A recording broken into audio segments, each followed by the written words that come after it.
আসসালামু আলাইকুম বন্ধুরা, আশা করি আপনারা সকলেই ভালো আছেন। আজ আমরা রাসূল সাল্লাল্লাহু আলাইহি ওয়াসাল্লামের জীবনের 7টি গুরুত্বপূর্ণ অভ্যাস জানব, যা মানবদেহের জন্য অত্যন্ত উপকারী এবং বিজ্ঞানীরা ওনার প্রাত্যহিক জীবনের কার্যাবলী নিয়ে গবেষণা করেছেন এবং মুসলিম বিজ্ঞানীরা এই 7টি অভ্যাসকে শ্রেষ্ঠ অভ্যাস বলেছেন। 1. সকাল সকাল ঘুম থেকে জাগ্রত হওয়া। মহানবী হযরত মুহাম্মদ সাল্লাল্লাহু আলাইহি ওয়াসাল্লাম তাড়াতাড়ি ঘুম থেকে জাগতেন এবং দিনের কাজ শুরু করতেন। আজ বিজ্ঞান প্রমাণ করে যে সকাল সকাল ঘুম থেকে জাগ্রত হওয়া মানুষের মধ্যে প্রোডাক্টিভিটি বেশি থাকে এবং সেই সঙ্গে যারা দ্রুত ঘুম থেকে উঠে তাদের হতাশা কিংবা দুশ্চিন্তাগ্রস্ত হওয়ার সম্ভাবনাও কম থাকে। 2. স্বল্প আহার গ্রহণ। মহানবী হযরত মুহাম্মদ সাল্লাল্লাহু আলাইহি ওয়াসাল্লাম রোগ ও অসুস্থতা প্রতিরোধ করার জন্য কম খেতেন। বহু বছর পরে বিজ্ঞান আজ প্রমাণ করে যে স্বল্প আহার গ্রহণ আমাদের মধ্যে অনেক রোগ প্রতিরোধ ক্ষমতা বৃদ্ধি করে। 3 নম্বর হচ্ছে ধীরে ধীরে খাদ্য গ্রহণ।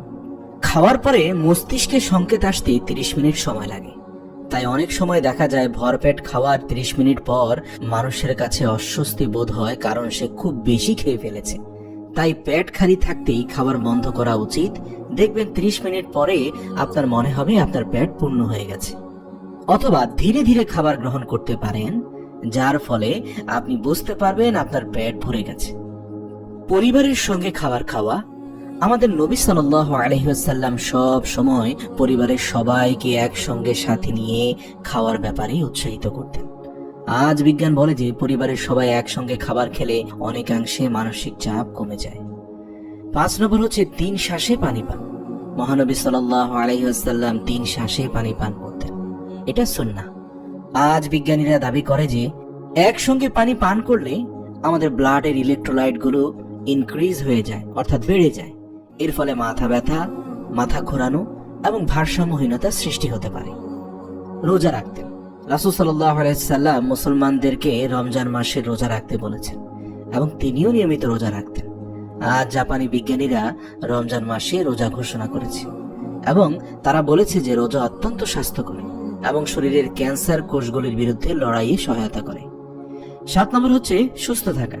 ইসলামের 5টি স্তম্ভের মধ্যে 3টি মানুষকে শারীরিকভাবে ফিট এবং সুস্থ রাখে। নামাজ আদায় করাটাও একটা শারীরিক ব্যায়াম। বিজ্ঞান অবশ্যই আমাদের হৃদয় এবং মস্তিষ্ক সুস্থ রাখতে প্রতিদিন ব্যায়াম করার পরামর্শ দিয়ে থাকে। নিয়মিত 5 ওয়াক্ত নামাজ আদায় করাটা একজন মানুষের শারীরিক ব্যায়ামের প্রয়োজন পূর্ণ করতে পারে।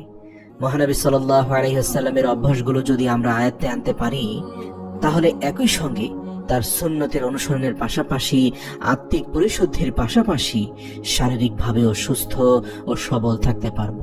আল্লাহ তাআলা আমাদের সবাইকে তৌফিক দান করুন যেন আমরা রাসূল সাল্লাল্লাহু আলাইহি ওয়াসাল্লামের বর্ণিত এই 7টি বিধান অন্তত বিশেষ গুরুত্বের সাথে পালন করতে পারি এবং দুনিয়া ও আখিরাতের